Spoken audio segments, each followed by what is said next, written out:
هذا كبرك وكومبلي نورمال. هذا هو. نديرو انت بارطاجي فرون. هذا هو. بارطاج. ام 45.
Très bien, on va commencer.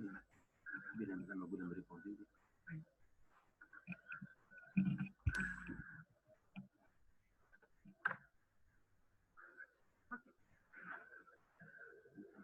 D'accord, merci.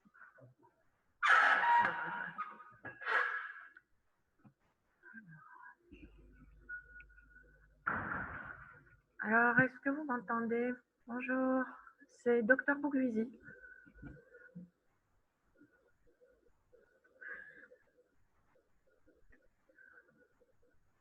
Vous m'entendez? Très bien.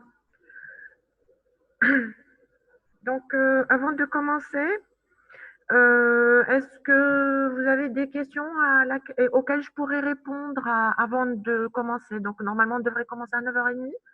Est-ce que vous avez quelques questions sur lesquelles on pourrait discuter? Aujourd'hui, normalement, on devrait voir le cours du dépistage et puis le cours des infections associées aux soins. OK? Et avant de commencer, j'aimerais prendre quelques-unes de vos questions, si vous voulez bien. Est-ce que vous avez des questions sur les cours que nous avons vus ensemble la fois dernière? Nous avons vu les essais thérapeutiques, rappelez-vous.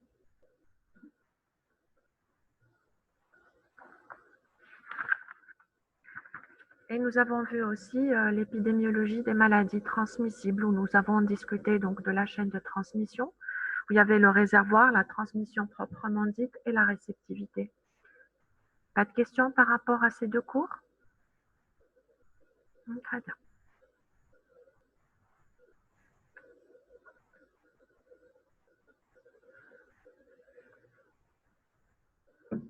Par rapport aux autres cours, est-ce que vous avez d'autres questions?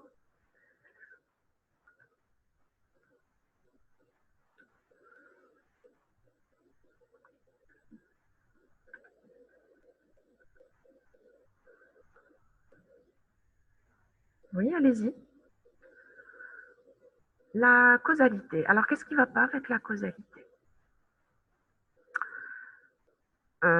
Donc, il y a une question sur la causalité. Est-ce que vous pouvez spécifier un petit peu ce que vous voulez savoir sur la causalité?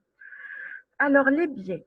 Les biais, ce sont des erreurs qu'on introduit. Oui, ce sont des erreurs qui s'introduisent dans une étude. Les biais, ce sont des erreurs qui s'introduisent dans des études et il y a plusieurs familles de biais. Il y a les biais qu'on introduit au tout début de l'étude, ce qu'on appellera des biais de sélection. D'accord? Par exemple, si on veut étudier le cancer de l'utérus et par erreur, on introduit des femmes hystérectomisées dans l'étude. Là, on aura introduit un biais de sélection qu'on ne peut pas rattraper par la suite. D'accord? Une fois que le biais de sélection a contaminé l'étude, c'est terminé. Le deuxième type de biais, le deuxième type d'erreur, c'est le biais d'information. Alors, le biais d'information, c'est lorsqu'on collecte de manière erronée l'information. Par exemple, vous travaillez sur le poids et vous avez votre appareil qui ne marche pas très bien. Donc là, vous introduisez un biais d'information. Donc, vous pouvez classer en surpoids des sujets dont le poids est normal, etc. Donc là, vous avez fait aussi une erreur. C'est un biais d'information. Et le troisième type de biais, c'est le biais de confusion. Vous avez vu hier le facteur de confusion. Alors, le facteur de confusion, alors pour la personne qui dit est-ce qu'elle a raté la première partie, non, je suis en train de juste faire une petite révision avant 9h30. Hein. Donc, le biais de confusion, il est dû donc au facteur de confusion. Le facteur de confusion, c'est un troisième facteur qui vient s'introduire entre l'exposition et la maladie. Donc, un exemple de facteur de confusion, c'est la prise de café chez un sujet fumeur. Donc, quand le sujet fume, en général, il a tendance à prendre du café. De la survenue, par exemple, d'un cancer du poumon, on peut l'attribuer au facteur de confusion, c'est-à-dire on pourrait l'attribuer à tort au café et non pas au tabac. Donc, il y a les différentes erreurs qui peuvent s'introduire dans une étude. Je me reprends. Donc, soit un biais de sélection au tout début de l'étude, soit un biais d'information, soit un biais de confusion. Alors, titre un biais de sélection ou là, un biais d'information, là, on ne peut pas le rattraper. Par contre, le biais de confusion, on peut le rattraper par des techniques de stratification ou autres. Vous avez évoqué ça hier.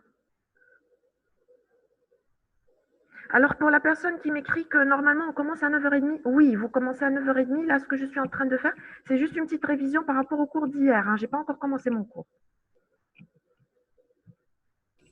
La personne qui a posé les questions sur les biais, est-ce que c'est clair? Ce sont des erreurs qui s'introduisent dans l'étude. Et donc, on peut associer le facteur de risque à la maladie, mais à tort, parce que notre étude a été contaminée par des erreurs. D'accord? Le biais d'information, c'est lorsqu'on collecte mal notre information. Par exemple, comme un tensiomètre défectueux et vous allez classer comme hypertendu des sujets qui ne l'ont pas, qui ne le sont pas. D'accord? Un appareil qui ne marche pas, par exemple. Ou là, un patient qui vous ment. Est-ce que vous avez une douleur ou il n'a pas de douleur? Donc, vous allez cocher douleur présente alors qu'elle est absente. Ça, c'est un biais d'information. Alors, quand ça se multiplie sur plusieurs patients, les résultats seront erronés. C'est ça le biais d'information.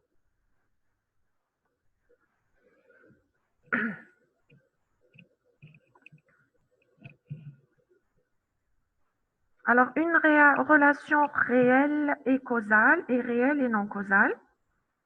On peut trouver des relations sur le plan statistique ou là, des relations qui sont dues au hasard, mais elles ne sont pas causales, c'est-à-dire que le facteur ne cause pas la maladie. On a dit que pour qu'il y ait causalité, on doit appliquer les critères de Hill. Vous les avez vus, les critères d'hier. D'accord? Les critères de Hill, il faudrait qu'on ait le facteur qui a précédé la maladie, il faudrait qu'on ait un risque relatif qui est quand même important, il faudrait que cette relation se reproduise dans les différentes études, etc. Si on n'est pas capable de dire que tel facteur cause telle maladie, on va se contenter juste de dire que c'est un facteur de risque, tout simplement. D'accord? Comment se rattraper en cas de biais? Alors, pour ce qui est des biais, on a dit lorsqu'un biais de sélection s'est introduit dans l'étude ou là, un biais d'information s'est introduit dans l'étude, on a des résultats erronés, c'est trop tard. Par contre, quand on a un facteur de confusion et qu'on le connaît, là, il y a des techniques comme la stratification. Ce n'est pas pour vous, mais sachez que le facteur de confusion, il a ses techniques. Et pour éviter les biais carrément, et les éviter dès le début, c'est par la conception d'un bon protocole d'étude, c'est-à-dire qu'on va tout écrire consigner par écrit avant de commencer l'étude. Une fois qu'on a commencé l'étude, de préférence, on n'a plus droit à l'erreur. Donc, il faut tout penser avant grâce à ce qu'on appelle le protocole d'étude. Est-ce que c'est à peu près clair? Est-ce que c'est à peu près clair? Essayez de me répondre, s'il vous plaît. La signification statistique, pour ceux qui posent la question sur la signification statistique, sachez que ce n'est pas pour vous. Pour les 6e années, on n'introduit plus cette notion. D'accord? Très bien. Voilà. Est-ce que vous avez d'autres questions, s'il vous plaît? Donc, je reprends pour les critères de Hill, s'il vous plaît. Donc, si vous êtes en mesure d'appliquer les critères de Hill, donc vous êtes en mesure de dire que le facteur a précédé la maladie, vous avez plusieurs études qui concluent, qui ont la même conclusion, etc. Vous pouvez dire que tel facteur cause telle maladie, qui m'a par exemple pour le tabac, on est sûr qu'il cause le cancer du poumon. Sans quoi, si on n'a pas ces preuves, on se contente de dire que c'est juste un facteur de risque. Vous arrivez à nuancer maintenant entre un facteur de risque et une cause? C'est important qu'on fasse cette nuance. D'accord? Est-ce que vous parvenez à faire la différence? Très bien. Très bien. Donc, c'est le point le plus, on va dire, un petit peu embêtant dans la causalité. Une fois que c'est clair, il n'y a pas de souci. Donc, il y a cette notion de biais, les erreurs auxquelles on doit faire attention pour ne pas conclure à tort. Pour ne pas conclure à tort à un facteur de risque ou là, à l'absence de facteur de risque. Alors, pour les personnes qui me demandent de répéter, je répète quoi, s'il vous plaît? Qu'est-ce qui n'est pas passé? Quelle est la notion qui n'est pas passée?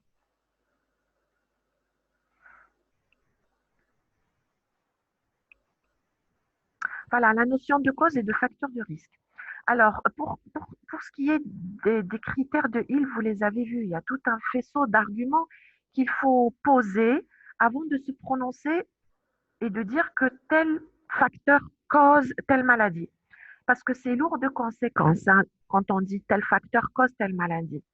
Quand on ne peut pas appliquer tous les critères de Hill, on se contente de dire que c'est juste un facteur de risque. Tout simplement. Essayez juste de revoir votre cours, s'il vous plaît. Je comprends que ce ne soit pas clair dès le début. Il faut lire et relire. Et on pourra se revoir demain, Inch'Allah, et en discuter encore une fois, si vous voulez bien. Alors, on me demande un exemple d'une relation réelle et non causale. On peut retrouver sur le plan statistique, par exemple, une relation statistique, une relation, on fait notre tableau, des calculs, etc., entre le café et le cancer du poumon. Et on va dire que le café cause le cancer du poumon. Alors que c'est une relation réelle, c'est-à-dire qu'on l'aura retrouvée dans notre étude, mais elle n'est pas causale, parce que ce n'est pas le café qui cause le cancer du poumon. Est-ce que c'est clair? Donc, on va décanter tout ça pour demain. Hadi, la notion de causalité. Si vous avez d'autres questions, on en rediscutera demain.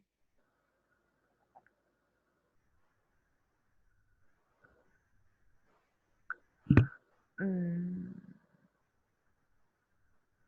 Alors, pour les critères de Hill, il faut essayer comment dire, de regrouper un maximum de critères. Un maximum de critères. D'accord? Ce n'est pas tous les critères qui sont nécessaires, mais un maximum de critères est important. Et il y a des critères qui sont plus importants que d'autres, surtout la relation temporelle. Il faudrait que vous mettiez en évidence la relation temporelle, donc l'exposition qui précède la maladie. Si vous ne la mettez pas en évidence, vous ne pouvez pas parler de causalité. Donc, il y a des critères qui sont plus importants que d'autres. Pour ce qui est de la force d'association, on a dit qu'un risque relatif ou un odds ratio de 7 a plus de poids qu'un risque relatif ou qu'un odds ratio de 2. Dit la force d'association, plus on travaille sur un échantillon grand et plus on a de chances de la mettre en évidence. Donc, est-ce que j'ai répondu aux questions à ces deux questions? Très bien, on pourra revenir dessus demain si vous voulez bien. Donc, pour ce qui est d'aujourd'hui, je vais attaquer dans un premier temps le cours du diagnostic et du dépistage. D'accord? C'est un cours, c'est des notions que vous connaissez. D'accord? C'est des notions que vous connaissez. C'est quoi un dépistage? C'est quoi un diagnostic? Donc, la première partie du cours, je pense que c'est des choses que vous connaîtrez. On va juste les remettre en place pour nous attaquer dans la deuxième partie du cours sur des calculs et des notions de sensibilité et spécificité et les valeurs prédictives. Les deux notions nouvelles du cours. Alors, le cours ADA, c'est le cours à Dr. Othman. Et à la fin, j'ai rajouté 2 ou 3 diapositives. C'est le cours du professeur Garbi et sur lequel vous pouvez avoir des questions à l'examen. Donc, normalement, c'est un cours complet où toutes les notions sont là. Dans le deuxième cours, on verra les infections associées aux soins. Khalitoul, comme à la fin, puisque c'est un cours facile, hein, les infections associées aux soins, c'est ce qu'on chope à l'hôpital, et puis on évitera ça par de la prévention, essentiellement par le lavage des mains. Donc, est-ce qu'on peut commencer pour le dépistage?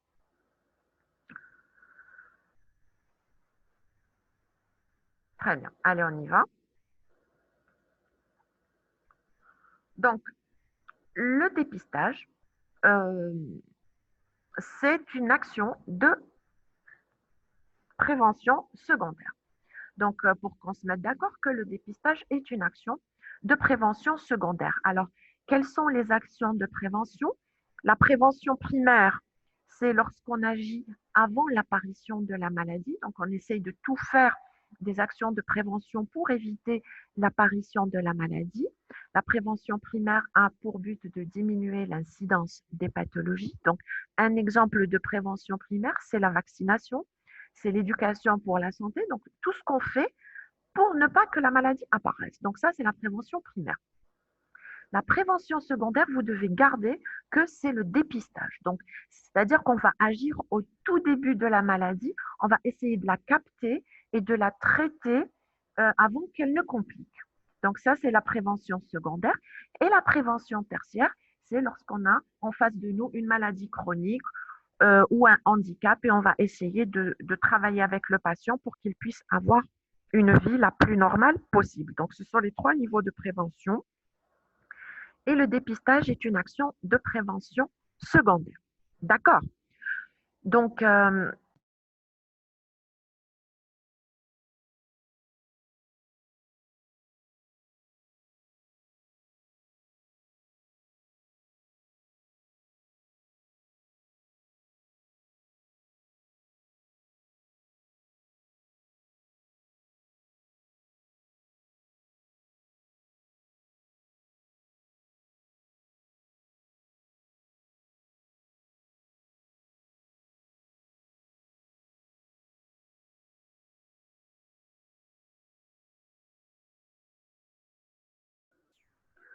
est-ce que vous m'entendez? Nous avons été interrompus. Est-ce que vous m'entendez?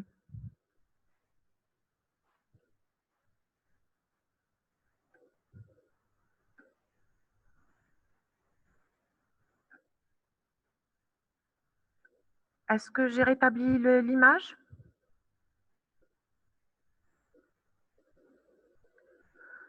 Vous m'entendez et vous voyez le diaporama, donc c'est bon, d'accord. Donc, l'objectif du dépistage, donc, c'est de retrouver des sujets qui apparemment sont en bonne santé, d'accord, chez lesquels il n'y a pas de symptômes de la maladie.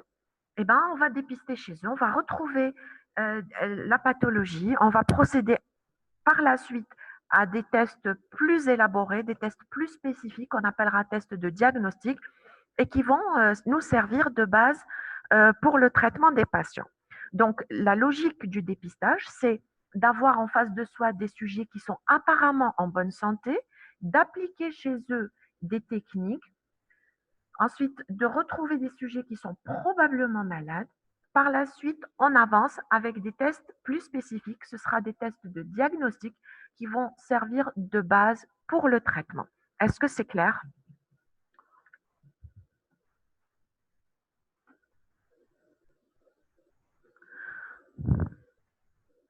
Donc, le dépistage va séparer, mais de manière présomptive, c'est-à-dire on n'est pas sûr que les sujets soient malades ou pas. On va juste les séparer dans un premier temps pour que dans un second temps, on puisse appliquer des tests de diagnostic, comme je vous ai dit tout à l'heure, qui sont une base de traitement. Donc ça, c'est la définition du dépistage. Pour ce qui est des différents types de dépistage, ce sont des choses que vous connaissez. Il y a le dépistage simple qui va rechercher une seule maladie, par exemple le dépistage d'une glycémie lors d'une campagne.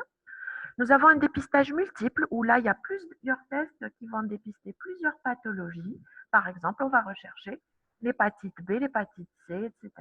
chez un groupe de personnes. Il y a un dépistage multiphasique où on passe par plusieurs étapes, comme par exemple VDRL, TPHA. Il y a le dépistage occasionnel, pratiqué à chaque fois où un individu se présente dans un service.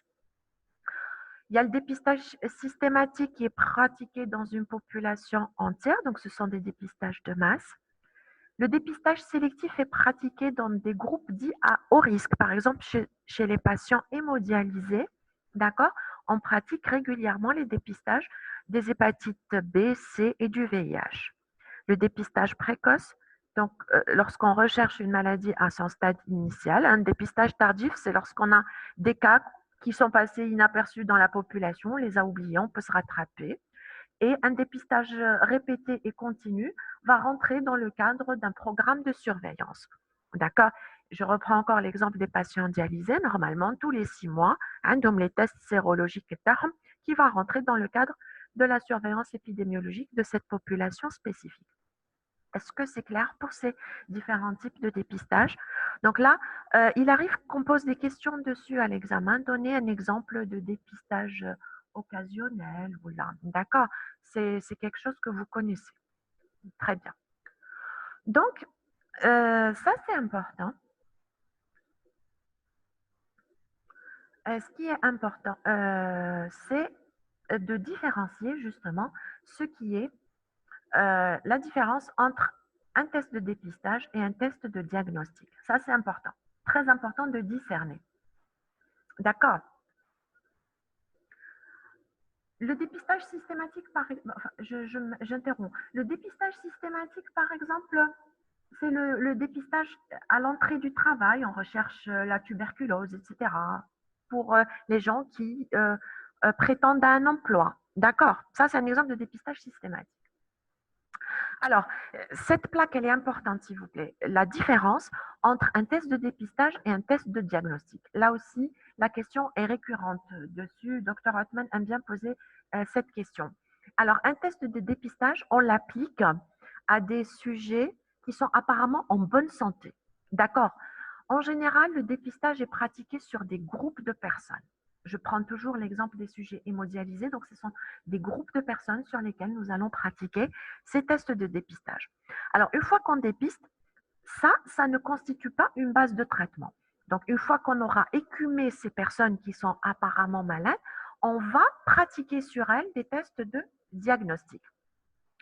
Alors, il faut savoir que le test de dépistage, n'est pas vraiment précis, c'est-à-dire qu'on a beaucoup de faux positifs. Et pourquoi on le pratique dans le cadre du dépistage de masse? Parce que ce sont des tests en général qui ne coûtent pas cher. D'accord? Donc ça, ce sont les tests de dépistage. On les pratique sur des personnes qui sont apparemment en bonne santé, fait sur des groupes. Il ne constitue pas une base de traitement. Il est moins précis parce qu'il donne des faux positifs et il coûte moins cher. Donc, ça, c'est les caractéristiques d'un test de dépistage. Par opposition, ou là, je ne dirais pas par opposition, mais c'est plutôt un complément au dépistage, ce sont les tests de diagnostic. Ils vont donner une certitude de diagnostic grâce à des examens plus spécifiques. Et quand on dit plus spécifique, ça veut dire que c'est plus cher. Alors, un test de diagnostic, c'est une personne qui présente des troubles, c'est-à-dire qui est malade. En général, c'est un test qui est individuel, on le fait personne par personne. Lui, par contre, va constituer une base de traitement. Donc, sur la base des tests diagnostiques, on fait le traitement, c'est plus précis et c'est plus cher. Donc, il faut faire un petit peu attention lorsqu'on fait ce genre de test. Est-ce que vous avez compris? C'est-à-dire que dans un premier temps, nous allons procéder à des tests de dépistage, avoir des personnes qui sont probablement malades, le reste, on va les éliminer et pratiquer sur ces personnes qui sont probablement malades des tests plus spécifiques. Ce sont des tests de diagnostic. Est-ce que c'est clair pour cette notion parce qu'elle est importante? Alors, des exemples, s'il vous plaît. On va donner l'exemple du VIH. D'accord? Est-ce que c'est clair pour l'exemple du VIH? On dépiste et puis on pose clairement le diagnostic et puis on essaye de traiter. Est-ce que c'est clair? Très bien. Voilà pour ce qui est du dépistage et du diagnostic. J'insiste encore, cette plaque est importante, messieurs, dames. Hein, donc, essayez de bien la retenir. Alors, l'OMS, l'Organisation mondiale de la santé, a défini 10 critères pour recourir au dépistage. Alors, ce sont les 10 critères de l'OMS pour recourir au dépistage, c'est-à-dire quand est-ce qu'on fait une campagne de dépistage. Je vais vous expliquer un petit peu quand est-ce qu'on a recours au dépistage. Logiquement, qu'on a une population ou on a un problème qu'on voudrait éventuellement résoudre, on procède au dépistage de base à condition, bien sûr, qu'on en ait les moyens. C'est-à-dire en condition qu'on ait les moyens de faire ce dépistage de masse, à condition que la population puisse accepter cette technique de dépistage. Mais une fois qu'on a dépisté les sujets, il faudrait par ailleurs qu'on ait les moyens de les traiter. Parce que si on les dépiste, on les dans la nature. Ce n'est pas éthique. D'accord? Donc, un dépistage, c'est un processus qui va de A à Z, c'est-à-dire on dépiste les sujets et on les traite et on les prend en charge. Sinon, on les dépiste pour les laisser dans la nature, c'est pas la peine. Vous avez compris? Donc, on va voir les 10 critères de l'OMS qui sont logiques finalement. Donc, il faudrait d'abord que la maladie constitue une menace grave pour la santé publique. Alors, soit c'est une maladie fréquente, ça, le dépistage d'une maladie fréquente coûte cher. Donc, la fréquence à la maladie, ce n'est pas le seul critère de recours. Hein. Ou là, la maladie, elle peut être grave. On peut par exemple faire un dépistage du diabète, d'accord? Dépistage du diabète, la prise en charge des patients. Deuxième condition, c'est qu'il faudrait qu'il existe un traitement d'efficacité démontré pour la maladie. Il faut que la maladie qu'on dépiste, elle ait un traitement. Par la suite, il faudrait qu'il y ait des moyens appropriés de diagnostic et de traitement. Le quatrième point, ce qui est important, c'est qu'il faudrait que la maladie soit décelable à un stade précoce, pendant une phase de latence. Il faudrait qu'il y ait une épreuve ou un examen de dépistage efficace. Par exemple, si on fait la glycémie, au début, on peut faire le glucomètre chez la population. On récupère la tranche de sujet où c'était anormal. On les récupère pour leur faire par la suite des tests de diagnostic des glycémies par méthode. D'accord? Il faudrait qu'il y ait que cette épreuve soit acceptable par la population. Donc, l'acceptabilité.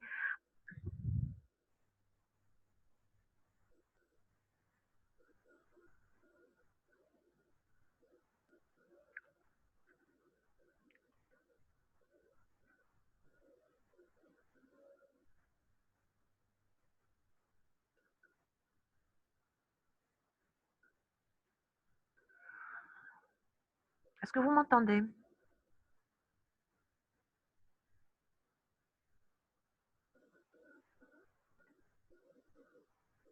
Maintenant, vous m'entendez? Mais est-ce que vous voyez le diaporama?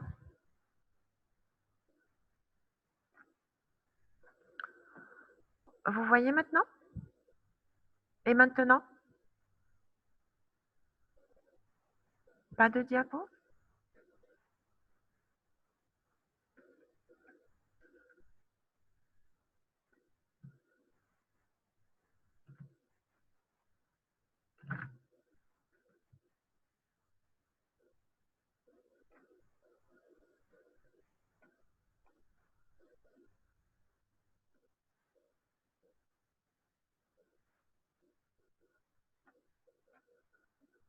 Maintenant, est-ce que vous voyez?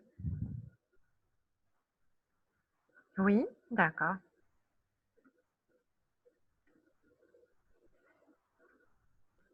Est-ce que tout le monde voit? Voilà, alors je m'improvise ingénieur en informatique, hein, parce que les informaticiens sont loin, je tapote à droite, à gauche, et puis ça marche très bien. Tout le monde voit? C'est parfait. On était là. Donc, il faudrait que la population... qui a dit non? Qui c'est qui ne voit plus? Est-ce que vous voyez la diapo, s'il vous plaît?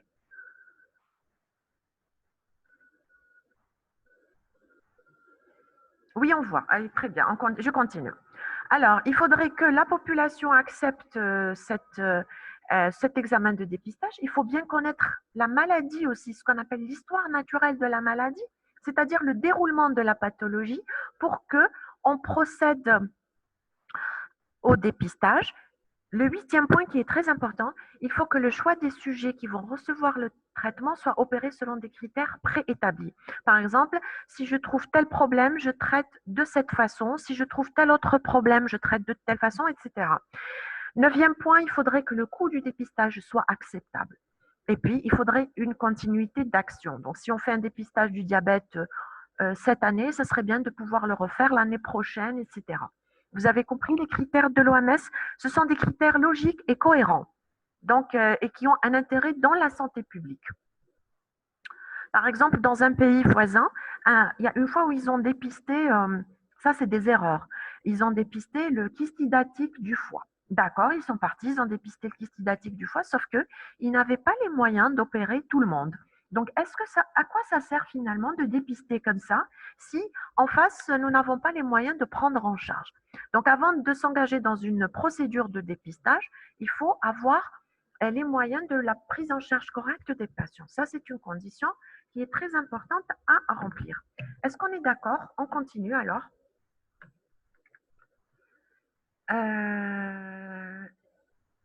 Alors,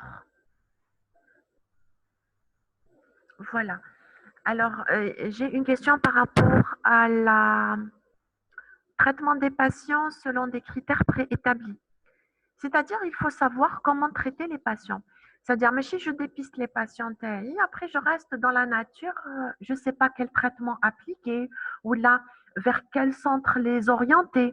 Tout doit être fait à l'avance. Par exemple, si je trouve un sujet VIH positif, voilà comment je vais faire. Je vais l'orienter, il va subir, etc. C'est ça les critères qui sont préétablis.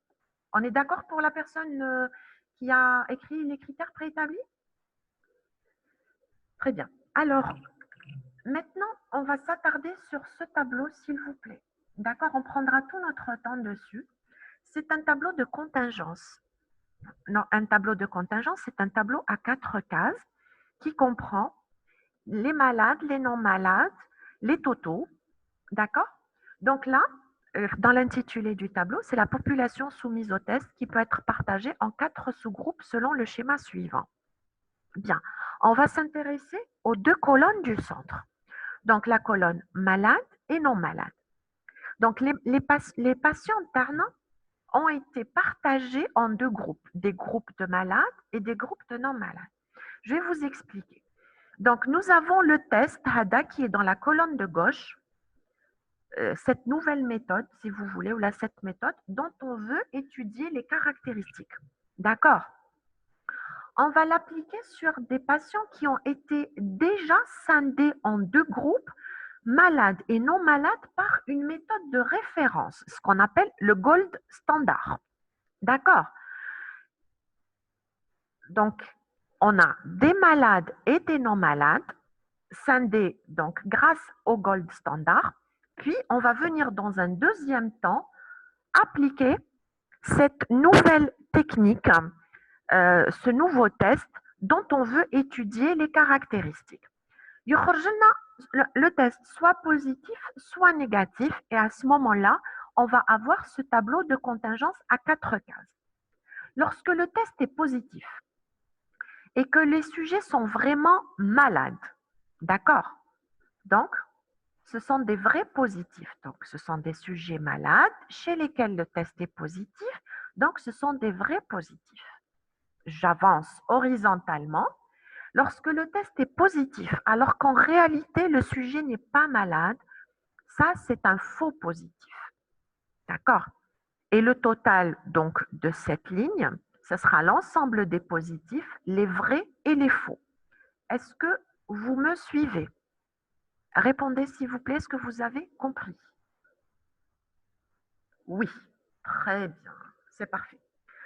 Donc maintenant, logiquement, je vais raisonner de la même façon pour les résultats de cette nouvelle technique lorsqu'elle est négative.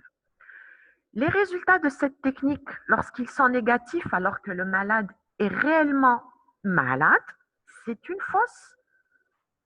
Donc c'est un faux négatif. C'est faux. Maintenant, ce test est négatif et que réellement ce sujet n'est pas malade, c'est un vrai négatif. Donc le total de cette ligne, ce sont tous les négatifs, les vrais et les faux. On est d'accord? Je reprends. Donc, on raisonne en ligne. On aura les vrais positifs et les faux positifs, les faux négatifs et les vrais négatifs pour les lignes. Maintenant, on revient au niveau des colonnes. La colonne des sujets malades. Il y a les sujets malades pour lesquels le test est positif, ce sont des vrais positifs. Les malades pour lesquels le test est négatif, donc ce sont des faux négatifs. Donc le total de cette colonne, ce sera l'ensemble des malades, les vrais positifs et les faux négatifs. Pour la deuxième colonne, ce sera des sujets non malades pour lesquels le test a été faussement positif, c'est-à-dire pour rien en fait, et les non malades pour lesquels le test a été négatif, ce sont les vrais négatifs, et au total, on aura les faux positifs et les vrais négatifs. Donc, le tableau CAML, à la fin, on aura A, B, C, D ou bien vrai positif, faux vrai négatif, faux négatif. Donc, c'est l'ensemble de mes malades. Est-ce que vous suivez? Une fois qu'on a su disposer les données TANA selon le tableau HADA, d'accord, on peut, une fois, c'est quel module? C'est l'épidémio, monsieur. Une fois qu'on a disposé les données TANA sur le tableau, ça y est, on peut faire tous nos calculs, nos interprétations, etc. On va revenir dessus tout à l'heure.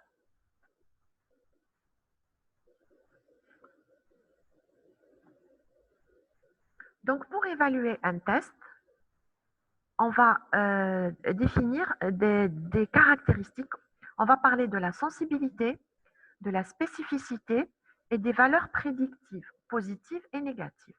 Donc, Annie, je vais vous expliquer chaque notion. On va le tableau. Donc, la sensibilité d'un test, c'est en fait la capacité de test à détecter les cas d'une maladie.